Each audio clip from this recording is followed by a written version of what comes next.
Welcome to the Always Better Than Yesterday YouTube channel. I am your host, Ryan Hartley. This channel is for heart-centered leaders just like you. I hope our time spent together helps you leave a heartprint where those around you are left better than yesterday. These interview sessions are sponsored by our great friends at Elevate Online Marketing. On episode 181, I am joined by David Bryan. He is the founder of Keyturn. He is a love warrior and entrepreneur for humanity. In 2014, David founded Keyturn and has devoted his life to improving how people experience work and how value is exchanged between people in business. We have a wonderful conversation about what it means to be a love warrior and an entrepreneur for humanity. We share in David's story of love, grace, and a personal development journey that's helped him find freedom, renewed purpose, and inner peace. It's a great conversation. I really hope you hear the heart of David and his primary purpose and mission not being about business, but becoming a heart-centered, present man and a father to his kids. Episode 181 with David Bryan. Enjoy, my friends. David Bryan, welcome to the Always Better Than Yesterday podcast. How are you, mate? I'm great. Thank you, Ryan. It's such an honor to be here. I've been really looking forward to our conversation. Like, you and I have been connected for about 12 to 18 months now. We've been part of the Go Giver community with Bob, and we connected there. And I think, when you just hear some people speak, you're like, he's my human. Like, we use similar language, similar kind of heart sets. And so I'm really glad that I get to share you with our audience. I'm so excited. Yeah, I feel the same way about you, Ryan. It's the first time I heard you speak, I was like, wait. Who's this guy? Who's this British guy? This is my brother. So this is amazing. Yeah, we have similar journeys and stories and what we're really passionate about. So I love it. I love that. I was reading some of your posts, and I really like this Ram Dass quote that you said, is that we're all just walking each other home. We're all just walking each other home. And I'd love for you to kind of share with us a little bit about your journey and where you're returning home from. Like, how you in one of your posts, it's like you've been a man with a heart on your sleeve 43 years. And I'd love to know a little bit about that time in between.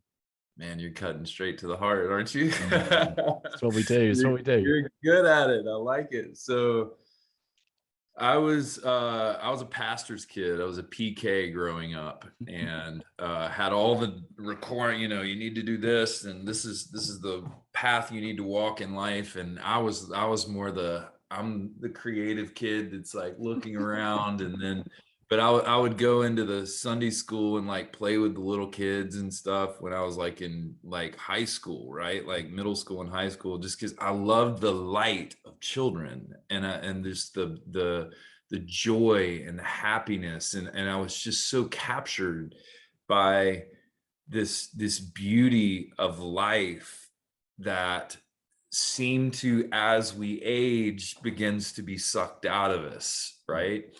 And so I think that's what I'm really returning back to in my life, because I went on a path of, I had a son at the age of 21, very unexpected, and so I had to cut my hair and get a real job, put the guitar down, stop. I saw you had a man bun before they were cool. I did. It was all curls, so it was really funny. But when I brushed it out, it would literally be like this, and if I moved, it would just go whoa, whoa. so yeah, that was cut, and then I had to get into sales because apparently I wasn't a good carpenter. The carpenter I worked for, he said, David, we really love you.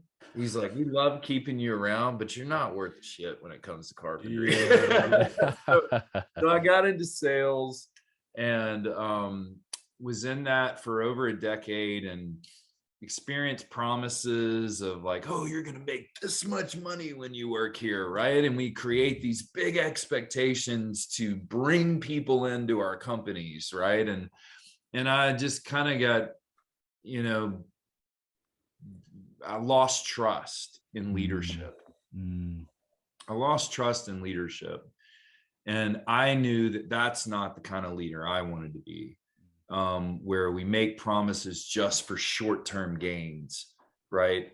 Or short-term wins. And I think that's what drew me to the book, The Go-Giver, was just realizing that, wait a second, you actually can be successful by and provide for your family, right? By giving, by being a giver, by focusing on how do I add more value than I take in payment, as Bob Berg says. And that's what really resonated with me. But I didn't read The Go-Giver until a few years ago, right? Yeah. So this whole journey of my life, I think, Ryan, was about, I love what you say with that. It's really coming home to realizing, in 2014, I set off on a mission to create a better way of doing business in the construction industry. And we had to recover over $50,000 in unpaid wages for workers on 3 jobs. 3 jobs, they were large jobs, but in the southeastern United States. And I was like, how much worse is this around the world if it's happening in the US and the like richest country in the world? Like, why is this happening, right? Why is there so much abuse in business? Why do we have to operate like that? And I just never believed that it had to stay that way. And maybe I'm over optimistic or whatever, but the last job we did, we saved 25% off the budget for the general contractors, so they won.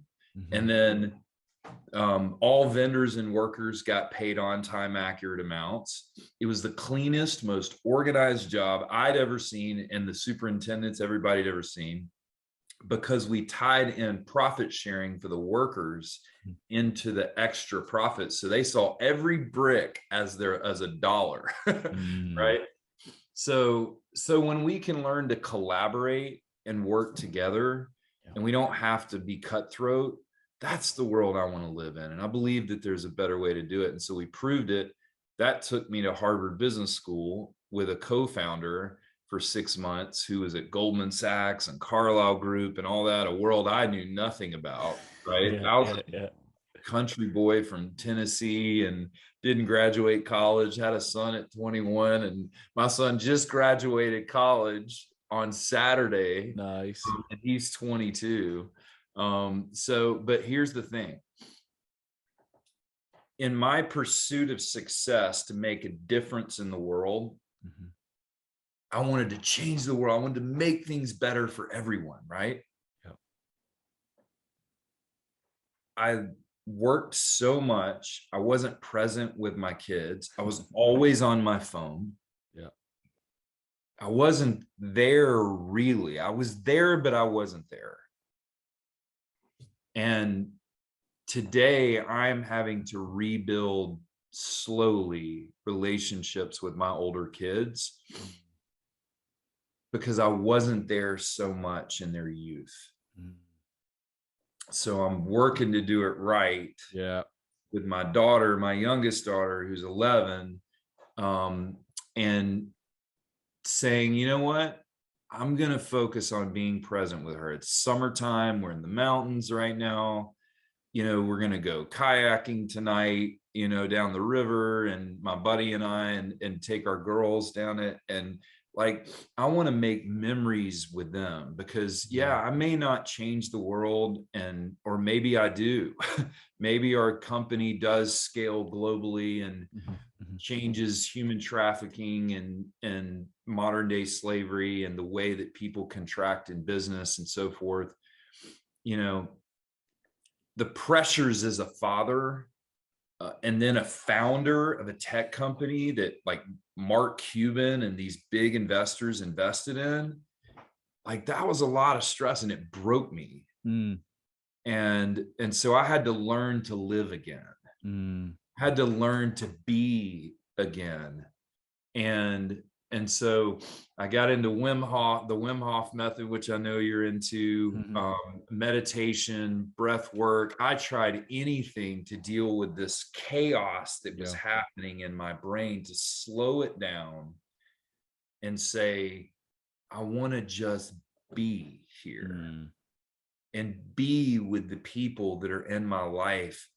You know, a woman, one of my mentors, her name is Becca Stevens. She started an organization called Thistle Farms that takes women off the streets that are drug addicts and prostitution, gives them a place to live, to heal for 2 years. Yeah. Wow.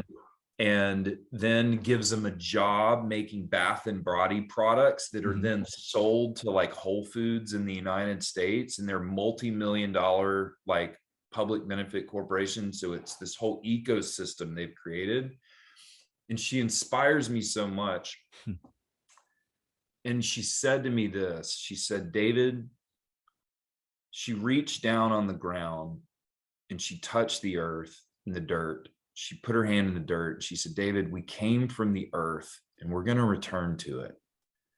If I can do a little bit of good while I'm here, that's a life well lived. So it's like learning to take the pressures off, that I don't have to do everything. But if I can do something for that little girl, right, and my kids, and build relationships on that inner circle of where I'm at, that's what's going to matter in the end. So that's where I'm focusing the second half of my life on. So hey, my friends, thank you for being with us so far. I hope you're enjoying the interview. I just wanted to take a quick moment to let you know about our signature Heartprint coaching. Our Heartprint coaching is for you if you're ready to go all in on becoming a heart-centered leader, ready to go all in on doing more of what you love, ready to see what you are capable of with support, guidance, and accountability. You're ready to go on a rapid, transformational journey that will change your life and others in as little as 3 months. Are you ready to show up with courage and share your gift with the world? Ready to start making an income and more impact by doing what you love? Ready to start leaving your legacy where those around you are left better than yesterday? In our Heartprint signature coaching, in our time together, I'll help you lead from your heart set. I'll help you develop other people and your team. I'll help you bring your heart work to the world. I'll help you start leaving a legacy and capturing examples of your impact. I will help you be someone you love, to do more of what you love, and to serve people that you love. It's an amazing opportunity for someone who's ready to go all in and be a heart-centered leader. I'll throw in loads of other bonuses, including your life languages profile, access to our Master Heart and Mind membership, and even some Always Better Than Yesterday merchandise. Head to abty.co.uk/coaching to find out more, and I look forward to connecting with you very soon. That's abty.co.uk/coaching. Here we go. Back to the interview. Love that. What a great story. There's several things I'd love to tap on and expand on. And I guess let's just take it straight back to the pastor's kid thing. Like I became a man of faith just 3 years ago. So I didn't grow up in a church. So there's a kind of freedom to my faith that I get to explore with curiosity without feeling like whatever I learn new is somehow challenging what I'd learned. It's a freedom for me to explore a relationship with God and with spirit. And how was that for you? Because many people that I speak to that grew up in the church in the early days almost go away from it. They do the opposite of what I've done, which is come towards it later, and they somehow go away from it. How have you kind of navigated that journey? Well, I literally was given an award my senior year in high school at a private school, prestigious private school. It was all boys school. And I was given Christian Man of the Year award. Ooh. Ooh, buddy, I'm telling you. And why is that not on your LinkedIn profile? I did not put it on my LinkedIn profile. But my dad actually spoke at our baccalaureate service when I was given that award, and he was speaking, and he spoke on Isaiah 43. You'll mount up on wings of eagles, and and he literally 6'6", so he expanded his huge arms right out, and I'll never forget that moment with him there. And in that moment, I immediately remember feeling this pressure, like I have to be like him. And I felt the pressure of needing to get it right, like live right, like be all of this. And so to have a child out of wedlock was huge. I literally went before the church disciplinary committee. Wow. I mean, they were on me, right? So all this shame. Yeah. Came Did they strip you of down. your title? They should have. And Yeah. so but I remember asking a theologian one time. I said, help me understand the difference in free will and predestination. Like these theologians. Yeah. And he goes, like, read chapter 12 of my book on page this. I'm like, that's your answer? Yeah, 100%. Help a brother out. Come on. Yeah, it's like, what?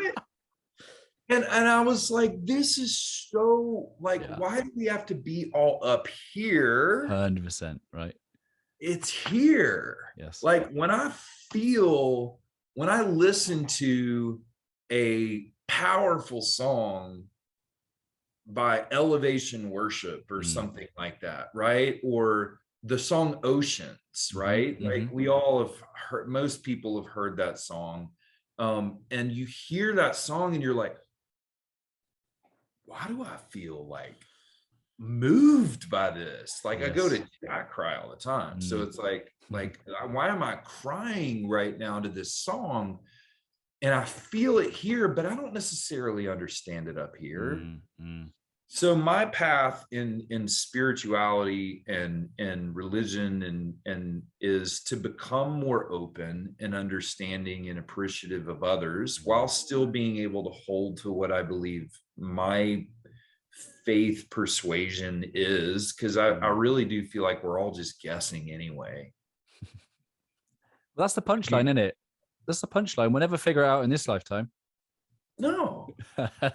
And for me to sit here and say, I know the answer and this is the way, I may believe that to be true, but I'm a human being that's like all of you, right? And maybe there's chosen ones and I don't know, but for me, the path of spirituality has been to believing. I'll never forget, I was meditating a year ago.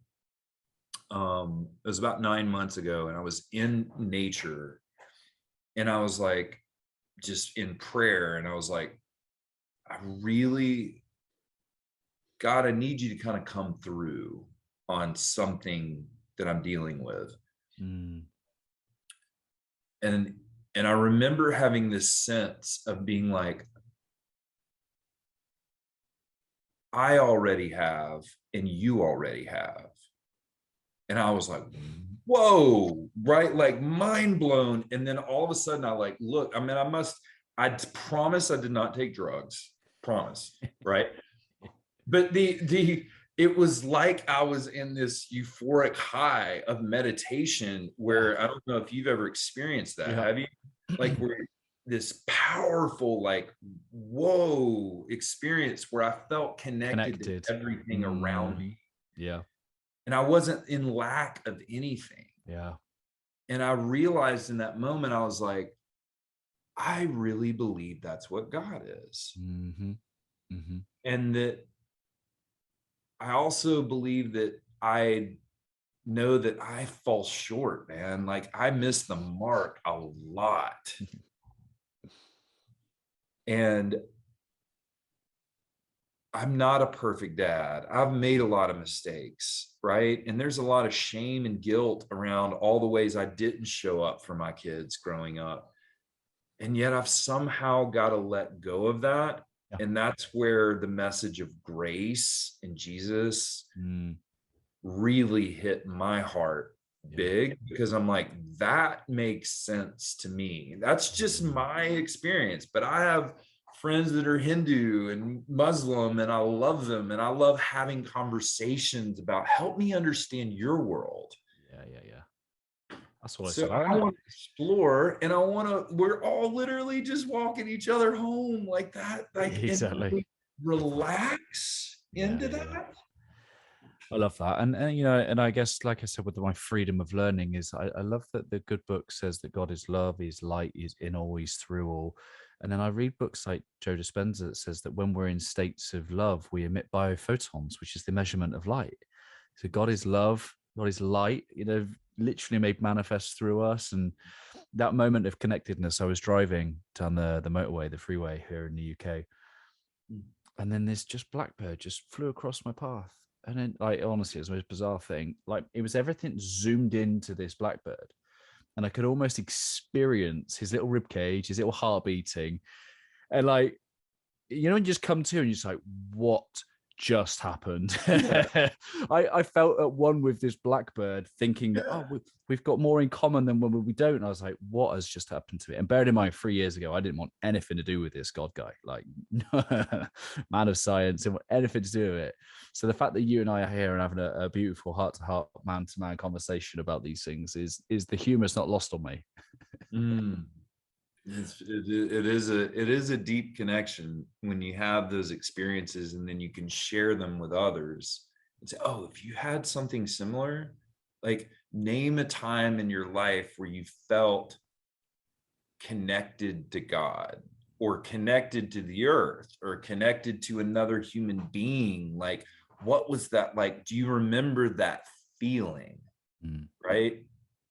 And as my favorite musician says, you know, he has a kind of a play on creation versus like the Big Bang and stuff like this. And it's not that all of it can't exist or whatever, but he said it was a big mistake to have eyes that see, Yes. to have love like this inside of me, to have lips that smile as I swim your kiss, to have eyes that look forever in every part of this, right? And it's like the song goes on, and he's talking about, like, how could it be a big mistake that we feel? I love that. And, you know, a lot of what I see, and this is how I incorporate it all within kind of heart-centered leadership, is that when we get to that state of feeling connected with God and that love in us, through us, and around us, the natural byproduct of our behavior is more kind, it's more compassionate, it's more giving. So it's like, even the things that Jesus said, do these things. If we forget the kind of parent-child relationship of do as I say, and actually go, do you know what? Actually, if you do these things, good things will happen for you and other people.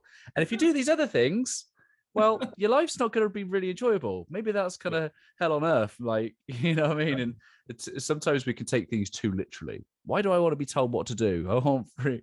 Whereas actually, if we follow the guide, actually, when you start to live and love and lead a bit like this, we find the byproduct being peace, joy, love, kindness, curiosity, compassion.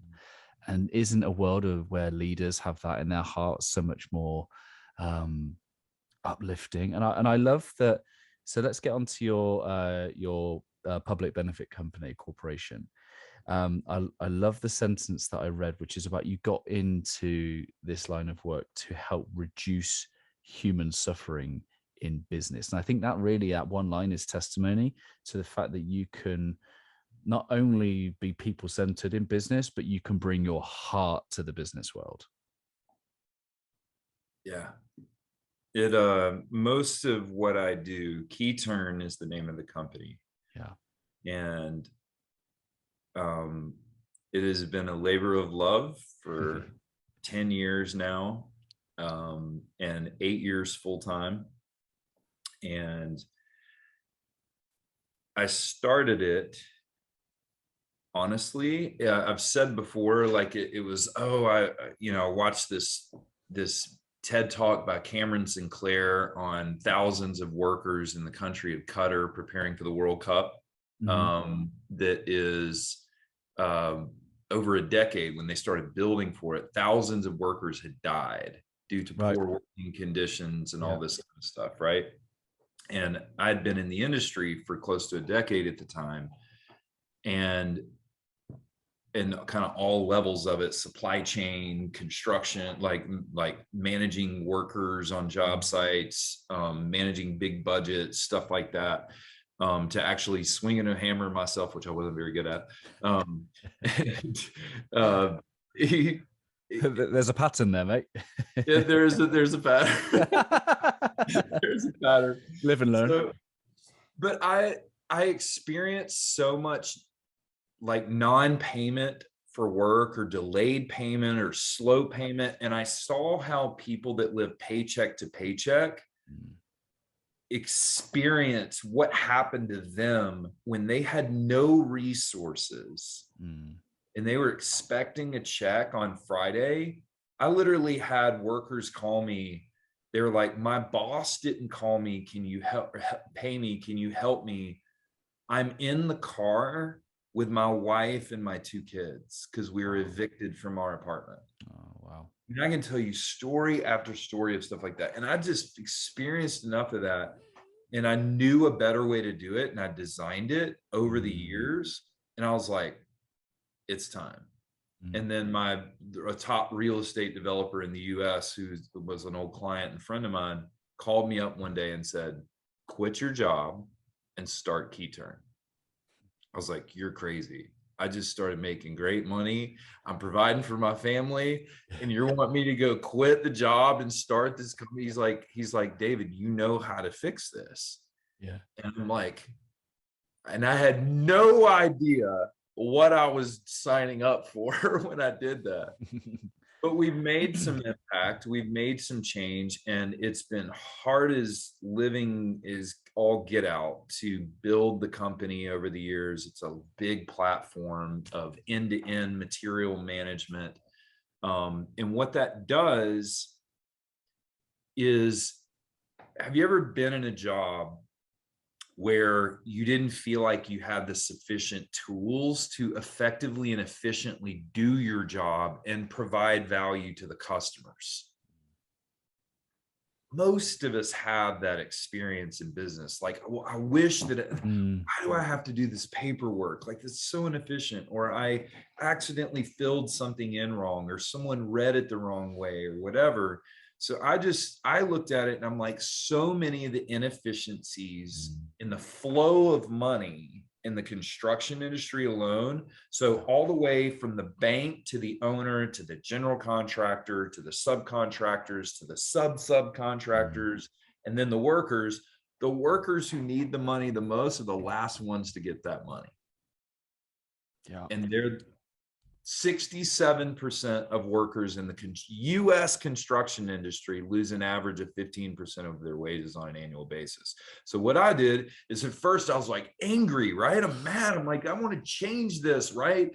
And it's easy to point the finger at the owner, the GCs, the big corporations and stuff like that. And I'm friends with the labor unions in the US and these labor groups and so forth. I've spent a lot of time with them, had them to my house for a 3-day workshop. And then I realized I have to bring everybody together. Nobody's more valuable than another. The CEO has just as many, not maybe the same problems with the most impact, but they may have a sick mother in the hospital, a sick child in the hospital. Everybody's dealing with something some way. So if we can just, if we can automate and make things better, a better system, so that money can easily flow and everybody can get what they expect in the value exchange with work, then the peace that brings collectively on a global scale, potentially, can truly transform society. It's not just transforming an industry, it's transforming society. And so that's what lights me up, man. And then you start talking about addressing modern day slavery and human trafficking in and around that. Now that's some purpose. Yeah. But it's easy to get so wrapped up in your purpose that you lose sight of the purpose right in front of you with your children. And that's what I did. And so I'm trying to do it different now. Yep, 2019 was my very much wake up call to that moment of yeah. I mean, I was building this wonderful thing called Always Better Than Yesterday, and unfortunately, I still have that and my family intact. But it was very, very. There was a lot of rebuilding and a lot of refocusing, a lot of prioritizing. So I know exactly what you are alluding to, and I guess when did that kind of shit? Where's that wake up call come for you? It was, we'd raised about $1 million in capital, in angel investor capital. And over a period of about 3 years, we ran through that capital and new investment didn't come through. And with we'd received term sheets, I mean, from investors, and we were like, we want to invest this much money and all this kind of stuff. Yet our bank account was dwindling and dwindling. I mean, they call it burn. And, it's hard to build a tech company. And frankly, I'd never built one. And there's a lot of things I did wrong, like that I would do differently today that we are doing differently. But when that bank account went to zero, it was a wake-up call. And I literally drove Uber and Lyft for 6 to 9 months, which has an amazing story behind it as well, just to stay in the company and keep it alive. And pay my basic needs bills. I cut all my expenses. I did everything because I believed so much in what we were doing and I knew the value of what we created. Yet I also wanted to study Uber and Lyft's apps because we're building some more stuff. So I was like, okay, make the best of the tough situation. Sure. Right. And then I was in my car listening to the audiobook of The Go Giver. I listened to it 3 times. Realized that one of the reasons I wasn't being successful is because my focus was on what can you get me to help me get this company to where I needed it to go. So I entered every conversation with like I was, and there's nothing wrong with like network marketing or whatever, and there's some good ones out there for sure. But do you ever feel like it's that person that's like, you're always a prospect? Yeah, right? Yeah. Right. And you just feel, you're like, can we just be friends first? Right. Yeah. Hey, so come join my group. Right. So you get that feeling. And so I realized, wow, I've got to shift back to who I really am. Yeah. Giver. And it gave me permission. That book gave me the permission to do that.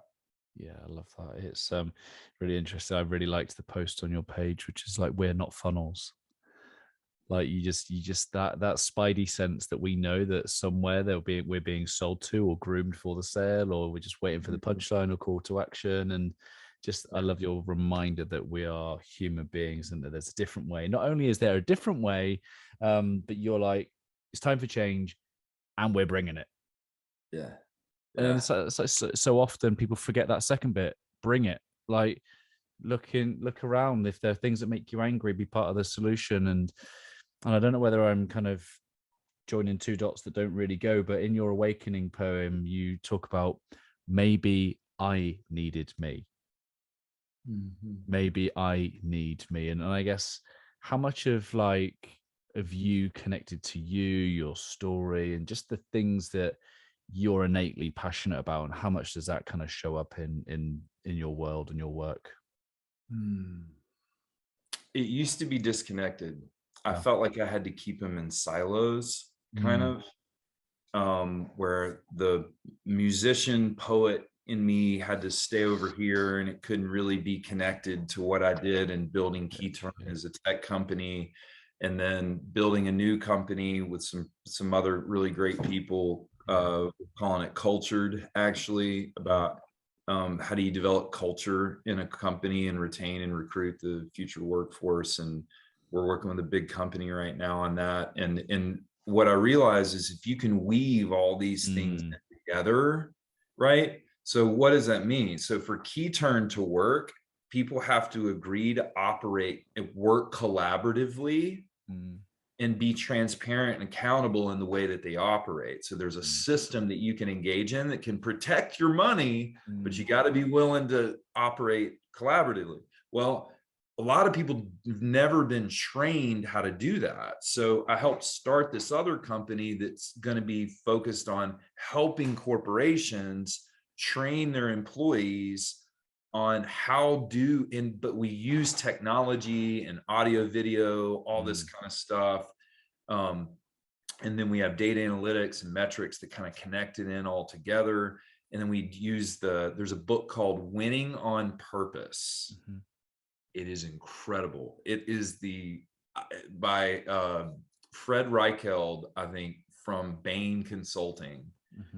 And I was telling Jay Dubler, who's in the Go Giver Success Alliance, he told me to read that book, and I've been blown away by it.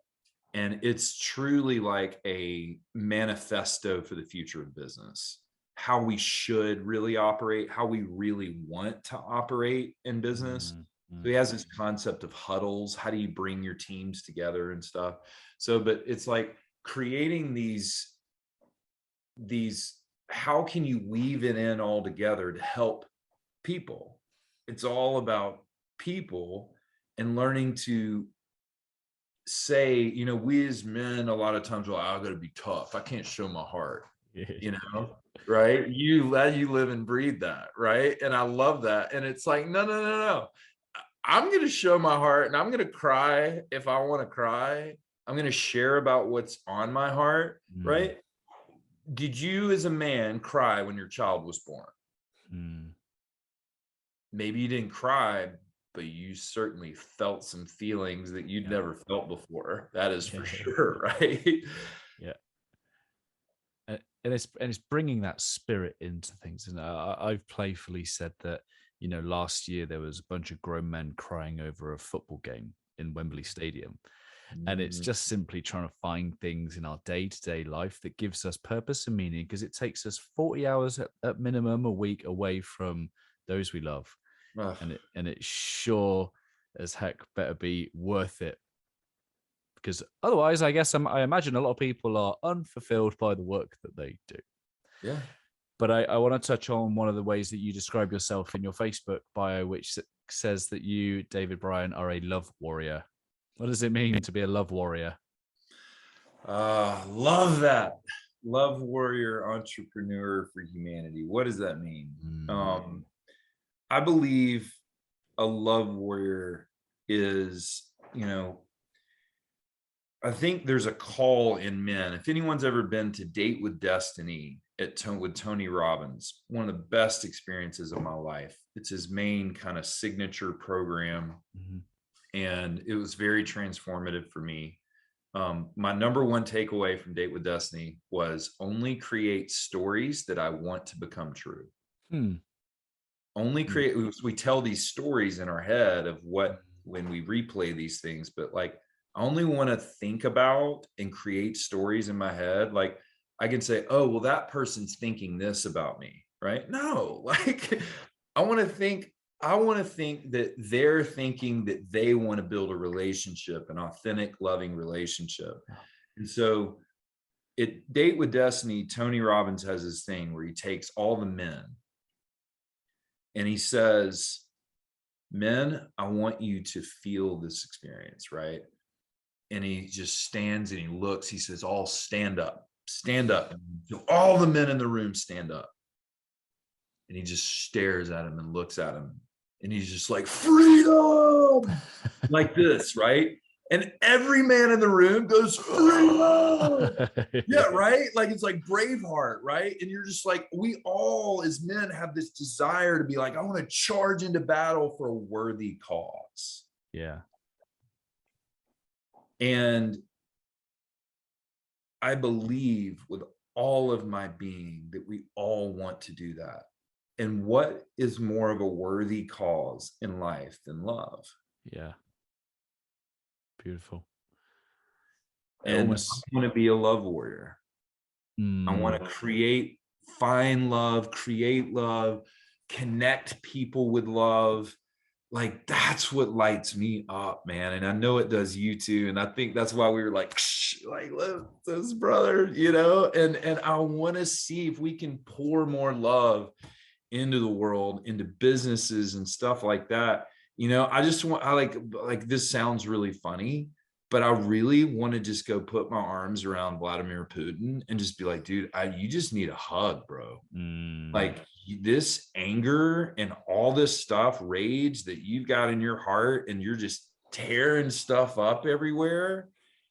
Like, where in his journey of life did he not experience love that caused him to become the man he is today? And how many more leaders that are leading with an iron fist, right? Or as Stephen M. R. Covey in his book talks about, command and control. Yeah. Like, you do this or else. So man, that's what Love Warrior is to me. It's all about how can we spread more love. And then if I can do that exponentially with scale, with a tech company that can enable that at scale, that's pretty fun. So I understand that you're off to Waffle House very shortly. What will your Waffle House topping be? So I'm gluten-free, so I can't eat the waffles, but the girls will probably, there's probably going to be chocolate chips, probably some chocolate chips. They're going to have definitely syrup. So yeah, they're going to load it up. So, but they can't eat too much because we're going kayaking tonight. So you watch them. Yeah, I'm sure that'll happen, right? Yeah, my friend. I want to say real quick before you go, your story about when you lost your dog. We've talked about this before. Yeah. But the way that you brought your children into that experience with you was beautiful, man. Like, you truly are making a difference in the world, and I'm honored to be your friend, and I want to support you and everything that you're doing, and I believe in you. So thank you. Wow, thank you. And you know what?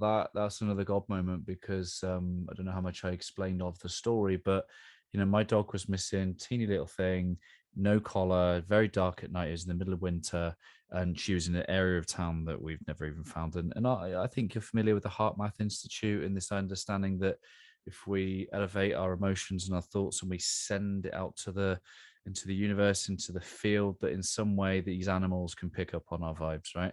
There's some research by the Heart Math Institute that says that when this boy directed loving thoughts and intentions towards his dog, their heartbeat started to synchronize.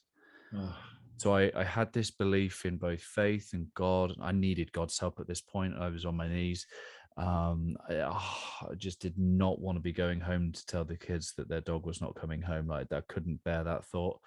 And I just kept walking around with this loving intention, and I was walking down this back alley in the middle of nowhere. It was almost like last hope. I didn't really know where else to look beyond this. We had driven all around town, this 3-4 square mile. And I walk up and I just hear this little rustling in the bush, literally right next to me. It's like she waited till I was right in front of her, and out she popped. And I was like, unbelievable, my friend. That was, but the story before that, a friend of mine have you got time for this very short, quick story? Please do. So I was searching a different field, and my friend James, he had received a message from my wife earlier in the day as part of a WhatsApp chat. And so he was aware that my dog was missing. He was at a friend's house who was just dishing up for food. And he was like, I need to go. And he ran into the field next to this house thinking that he was going to find my dog. I was just about to go to tears. My first moment of weakness of this search, going to tears. And I see someone in the corner of my eye, I think, right, just stop crying. And it was him. And he was, I was like, what are you doing here? I was like, I don't know. He's like, I just felt like I needed to run into the field. I thought I might find your dog. I didn't expect to find you. And he just gave me a hug. I cried on him. And he just prayed over me and said that he hopes that I am the beacon that brings Sage, my dog, home. And I just kept that in my heart and my mind. And again, that little interaction, I think God sends good people. You know, these are my saints in my life. And he was one of them on that occasion. And they just reminded me to keep the faith, keep the faith, keep the faith. And, you know, I couldn't have done it on my own. And yeah, so thank you for acknowledging that moment where I took the kids back, because it was, you know, they had to see that I couldn't explain it. I wanted them to see how much of a miracle that moment was. I wanted them to experience in the how good God was for us in that moment, because that was beyond me. That was beyond us. That was beyond understanding. And yeah, so thank you for bringing that up. Yeah, absolutely. Keep telling those stories. Keep making the magic happen, man. You're making a difference. Thank you, man. How can people connect with you? How can they find out more about the incredible work you do in the world? I guess to know the most about me, I know that I'm supposed to with business, and I'll do more LinkedIn soon, but I really love Instagram because I can be kind of all of me in a way there, and I can write my poetry, and then I can talk about things that I care about. So that's it, at David.Bryan on Instagram, or you can email me at david.bryan@keyturn.com, KEYTURN.com. So I love that. You're an incredible human being. I love what you're doing in the world, and I know that there's so much love in your life, and you know, your partner as well is just, it's beautiful to see, beautiful to observe. I'd love to come and spend some time in your company soon. yeah. What does the phrase "always better than yesterday" inspire in you? Every day's a new start, and I believe that wholeheartedly. I wake up today and I'm going to be like, oh, it's going to be better today. You know, I messed up here, and I'm going to do it different today, or I get to make it even better today than it was yesterday. I love the way you say that. It's really inspiring. It's new grace, isn't it? It's new day, new grace, and I think new opportunities. And I love the way that you just have such a heart within the way that you speak, the way that you communicate. Like, I've never been around men that are poets. You know, I've always been around kind of lyricists and artists. You know, but just to experience your poetry, it's man, it's captivating. I really enjoy it. So keep creating, my friend. It's a great way of, it's not a modality that I'm used to. And I really, really enjoy it, my friend. I'd be honored if you'd leave us with a final thought from your good self.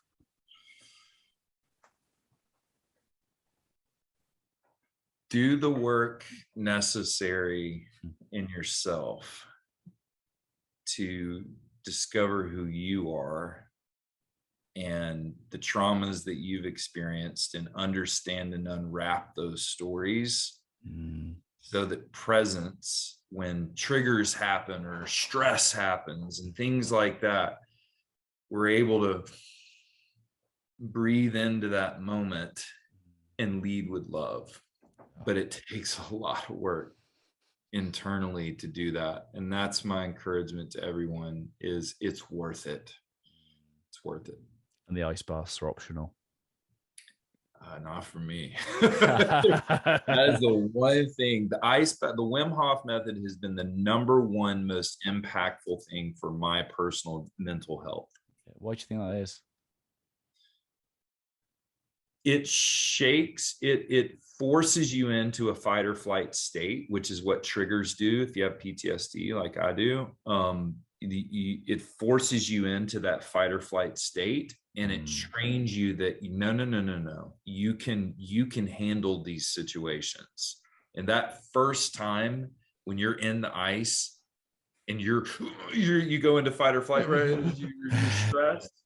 But that moment when you breathe, you're breathing, and then your body goes calm in ice. Do what the body. Yes, that's right. Do what Yeah. you are capable of doing. Yeah, it's amazing. Yeah. I'm with you on that. And I'm you with hear you on that. Wim in your ear. Yeah. But that's literally been the most transformative for me. Love that. Thank you so much for your time, brother. Thank you.